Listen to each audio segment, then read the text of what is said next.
and welcome to another Doctor Who action figure review. Today I'm looking at the 6th Doctor, as played by Colin Baker. So let's start off as usual with the articulation. It's the pretty standard articulation, as you've all come to know. Articulation of the head, the shoulders, which can do 360. You've got the biceps, which can not really do a 360 unless you really pull the arm out that way so that you can get it all the way around. Otherwise, the torso gets in the way. Articulations at the elbow. So you have 360 degrees at the wrist. The waist also has some slight articulation, but again, like most of the other figures, well, most of the other Doctors rather, it isn't brilliant. And you have 360 degrees on the thigh as well. As you can hear, mine's still very stiff because I try not to move them too much. And then at the knees as well. So that's the articulation. As I said, it's just standard articulation that you normally get. So the detail. Well, before I begin, I have to say that this is easily my favourite figure, a wave. Now, although Colin Baker isn't my favourite Doctor, I do like him a lot. I think he's very good. But anyway, the figure is fantastic. Although I do like all the other figures, this one is superb. I mean, so let's just take a look at the details and I'll explain why I like it so much. The sculpt of the face, the head, brilliant. It's been the whole sculpt has been based off of Attack of the Cybermen, when he has his shorter hair, not like the long mullet that he had in Trial of a Time Lord, thankfully. The sculpt of the hair is very nice. You've got all the curls in there, and again, like with Peter Davison, you've got a dark colour underneath and then a lighter blonde over the top to give it more texture. They've really sort of captured Colin's Colin's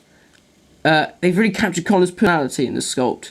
There's that sort of sense that of the arrogance, I think. You can sort of see it slightly in his face, the way that the eyebrows are sort of slightly raised, and I really like that.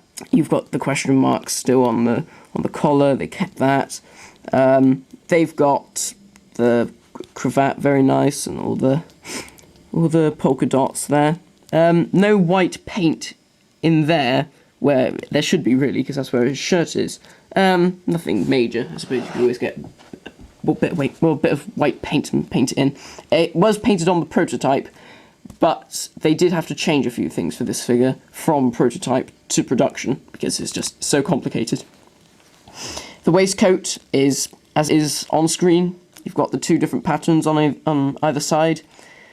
The chain has been sculpted very nicely as well and painted green.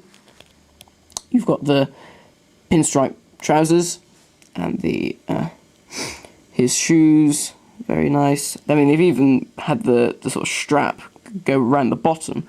I would have thought they'd have just ended it and it would just be all sort of brown underneath and not sculpted round. But the fact that they did that is also quite impressive.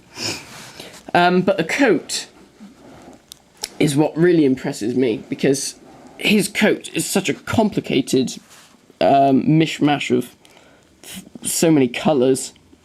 I mean, it is a sign of the times. It is a sign of the 80s. So you have the sort of pink down here and on the arm, and then on the inside and over here you have the sort of tartan pattern. Not exactly how it is on the show. It was changed because it isn't possible to get, well, I mean, it was just too difficult to get that much detail. And you've got the trim on the wrist. Then you've got a bit of green, more red.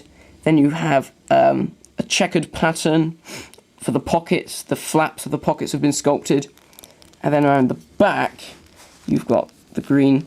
This pattern isn't exact to how it is on screen either. The prototype had it spot on. But again, due to the complicated nature of the figure, they had to change it.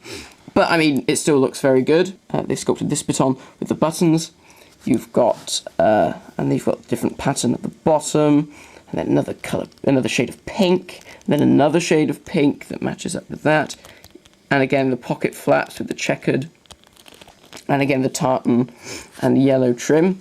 And then at the top you have another checkered effect on the collar, on the top of the lapels, and that's practically the same as what it was in the show. Slightly different, but nothing major. But I mean, he still looks fantastic. And they've even kept the cat badge on his lapel as well. Originally that was going to be a sculpted piece. It was going to stand out.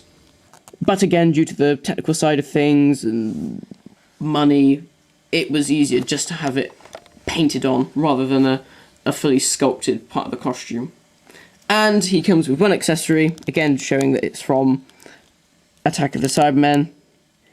And he has a sonic lance, which isn't anything overly exciting. It's just a bit of blue plastic with a little dot of red plastic on the end and a little button put on there. But very good. Very good that they included that just as something to put with him, seeing as he was a doctor without many accessories. He had no sonic screwdriver and so on. So, as I said, absolutely fantastic figure. Brilliant. I mean, this figure was the most expensive figure to make for that they've ever done for character options. Like a normal figure. I suppose some of the deluxe figures were probably more expensive. But this was the most expensive normal released figure that they ever made. The reason being was because of his coat. It was so complicated, and the vast amount of colours and everything, and obviously they wanted to get it right, and so that's why it was as expensive to make, just because of the complicated side of things. So, there we go. No rant this time, because it's a great figure. I mean, I would say, why would you not like Peter Davison's celery and then like his costume? I like his costume, but I mean, it's a bit ridiculous. I mean, a bit of celery that big compared to this multicoloured monstrosity, but it is a very nice figure. So thank you very much. As I say, excellent figure. Do go out and buy it if you can. Hard figure to get, and they're not making any more of these classics from Wave 1 anyway, so I understand. So if you want to get this figure, you need to try and hunt it down, eBay, online, anything. Highly recommended figure. I'll see you next time.